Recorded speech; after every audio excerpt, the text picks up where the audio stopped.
तो बच्चों नमस्कार।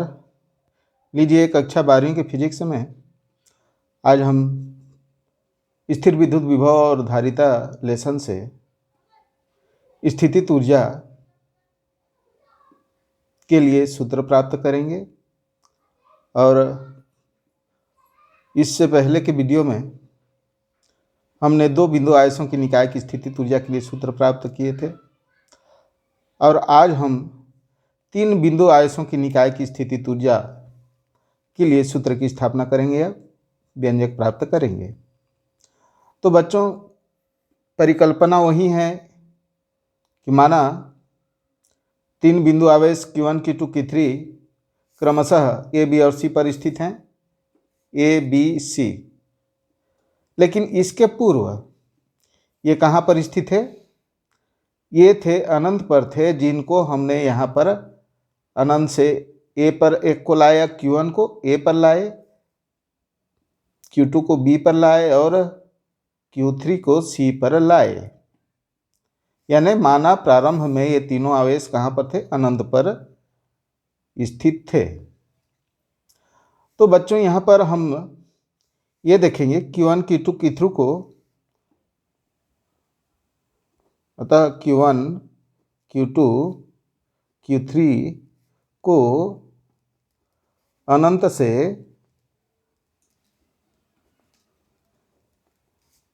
ए, बी, सी तक लाने में किया गया कार्य यदि W1 कार्य को नाम दे देते हैं, किया गया कार्य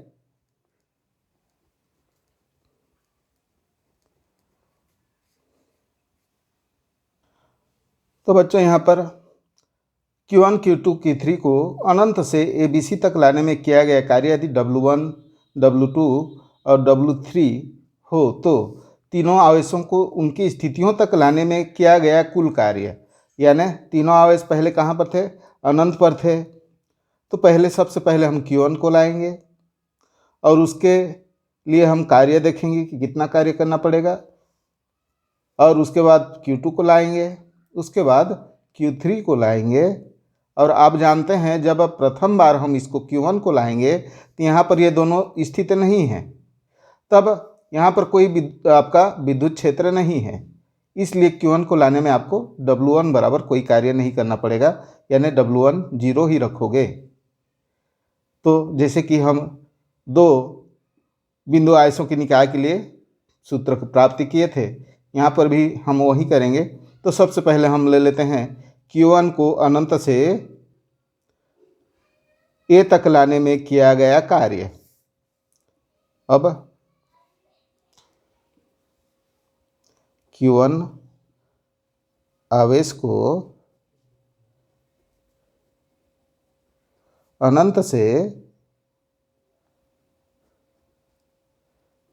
ए तक लाने में किया गया कार्य, तीनों का अलग अलग हम सूत्र प्राप्त करेंगे। लाने में किया गया कार्य,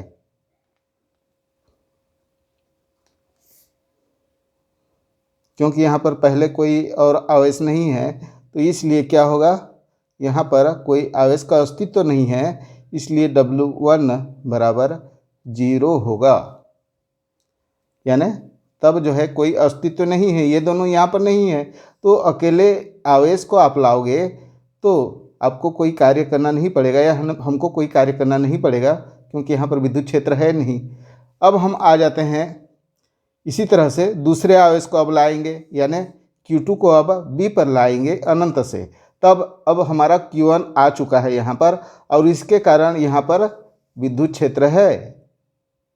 यानी यहाँ पर जब Q2 को ला रहे हैं B पर अनंत से, तब यहाँ पर पहले से विद्यमान हमारा क्या है? Q1 है, जिसके कारण से यहाँ पर विद्युत क्षेत्र उत्पन्न हो गया है, और उसके विरुद्ध अब आपको कार्य करना पड़ेगा, यानी W2 बराबर आपको कुछ कार्य करना पड़ेगा, और वो कार्य होता है आपका आवेश Q1 के कारण विभव। यहाँ पर आपको विभव का सूत्र लिखना पड़ेगा, गुणित आवेश किसको ला रहे हो? Q2 को। तो चलिए अब हम आ जाते हैं Q2 को यानी यहाँ पर लिख दीजिए दूसरे आवेश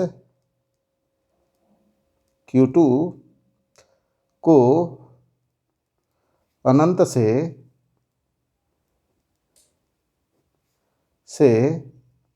B पर लाने में किया गया कार्य।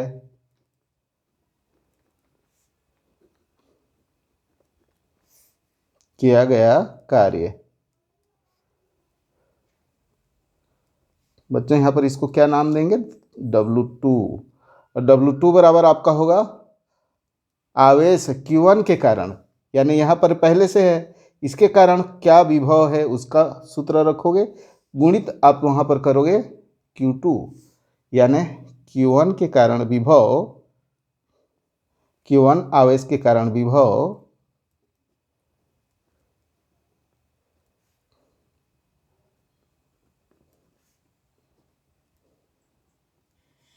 गुणित Q2, यही आपका किया गया कार्य होगा। तो विभव में यहाँ पर हम ले लेते हैं, इसका विभव का सूत्र होगा Q1 का, अब जानते हैं 1/4πε0, और Q1 आवेश के कारण विभव क्या होगा? Q बटे आपका इसका दूरी, यहाँ पर इन दोनों के बीच की दूरी देखिए Q1 पर, और इसके बीच में R12 यानी 1 और 2 के बीच की दूरी। तो यहाँ पर वो दूरी आ जाएगा, दोनों को कहाँ कितने दूर पर स्थित हैं, तो R12 Q/R होता है, सूत्र आप जानते हैं विभव का। तो Q1 के कारण Q1 रखोगे यहाँ पर, ये आपका क्या हो जाएगा? Q1 हो जाएगा इंटू यहाँ पर जो कार्य होगा Q2। अब ये ऊपर में गुणा कर दीजिए इसको, यानी आपका W2 बराबर आपका हो गया 1/4πε0 Q1 Q2, ये दोनों ऊपर में गुणा हो जाएंगे, अपन R12 Q1 Q2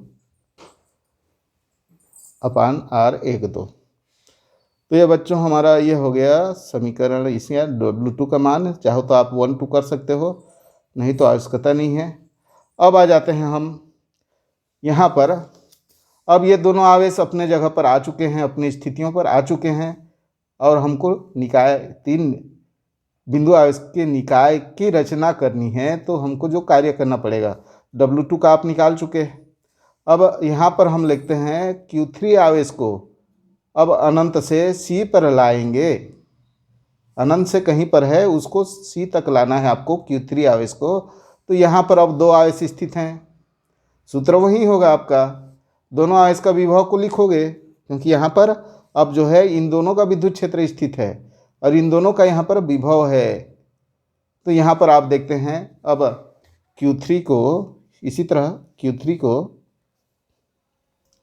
अब बच्चों हम इसी तरह से Q3 आवेश को अनंत से C तक लाने में किया गया कार्य W3, ये W3 प्राप्त करेंगे, और तब क्या होगा, आपका सूत्र तो ही होगा क्या, अब 2 आवेश स्थित हैं यहाँ पर क्या है, ये Q1 पहले से आ चुका है, Q2 भी आ चुका है, तो इन दोनों के कारण विभव कहाँ पर?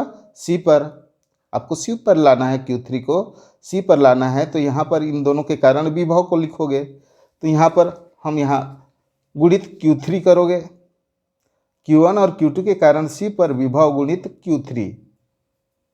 तो यहाँ हम लिख देते हैं Q1 के कारण क्या विभव होगा, तो आप जानते हैं विभव Q1 के कारण 1/4πε0 Q1 R।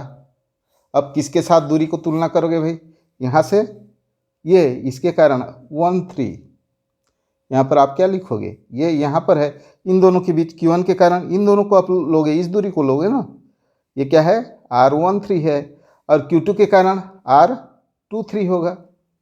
यहाँ पर C पर आप Q3 को लाए हो, तो इन दोनों के साथ दूरी को तुलना करोगे, पहले स्थिति में हम इसके साथ किए थे, Q2 को जब लाए थे Q1 के सापेक्ष किए थे तो R12 किए थे। यहाँ पर हम अब इसको रखेंगे। इन दोनों के बीच की दूरी क्या है? 1, और ये 2 3 के बीच दूरी R13 है। इसी तरह से 2 और 3 के बीच आवेश Q2 और Q3 के बीच R23, यानी उनके बीच की दूरी को 2 और 3 लिख दिया गया है।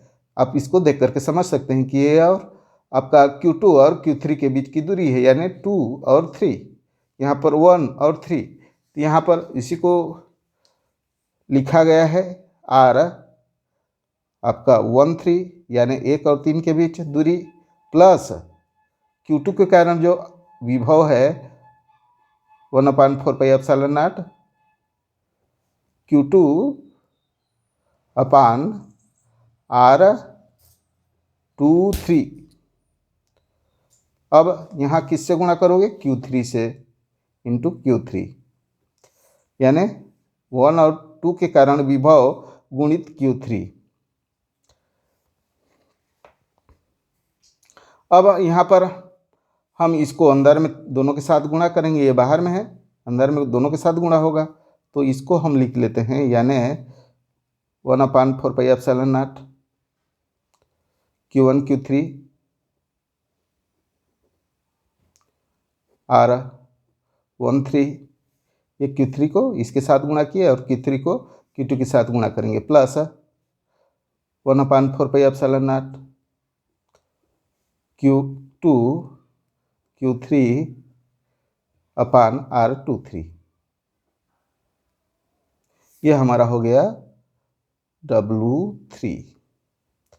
तो बच्चों यहाँ तक आपको समझ आ गया होगा। अब हम कुल कार्य, अतः कुल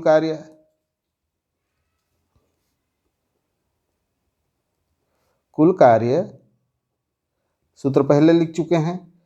W बराबर W1 plus W2 plus W3। W1 बराबर 0 है, प्लस W2 बराबर यहाँ पर हम प्राप्त किए थे, देखिए 1/4πε0 Q1 Q2 अपान R12। तो ये यहाँ पर हम ले लेते हैं 1/4πε0 आपका Q1 Q2 R12 plus W3 क्या है ये देखिए 1/4πε0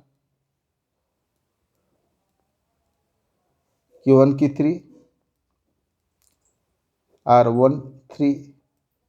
यहाँ पर देखिए 13 आया है तो R13 plus 1/4πε0 Q2 Q3 R23। यही आपका ये कार्य का सूत्र है। यहाँ पर ये कॉमन निकलेगा, इसको कॉमन निकाल दीजिए, यानी W बराबर आपका हो जाएगा 1/4πε0। क्या बचा अंदर में? यहाँ पर ये तो कॉमन हो गया, Q1 Q2 R12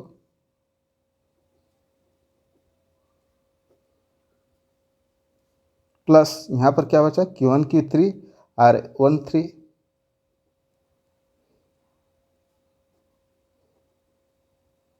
plus Q2 Q3 R23। ये इसी को अंक को देख करके आप लिख सकते हैं। तो बच्चों ये है आपका यही कार्य जो है, कुल आप जो इस पर काम करते हैं या कार्य लाने में जो खर्च करते हैं, यही उसकी स्थितिज ऊर्जा के रूप में संचित हो जाती है।